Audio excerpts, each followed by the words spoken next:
Namazın vaxtı dar olan şəxs, yəni qəzaya getməyinə az qalıbdır.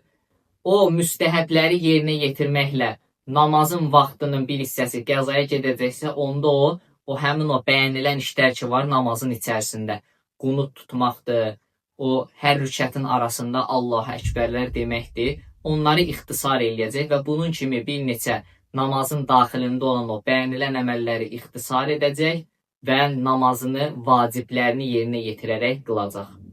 Namazın qəzaya getməsinə bir rükətlik vaxt qalıbdırsa, yəni qılacağımız o namazın bir rükətini biz öz vaxtında qıla biləcəyiksə, məsələn, sübh vaxtıdır, gün çıxmaya 2 dəqiqə qalıb və yaxud 3 dəqiqə qalıb.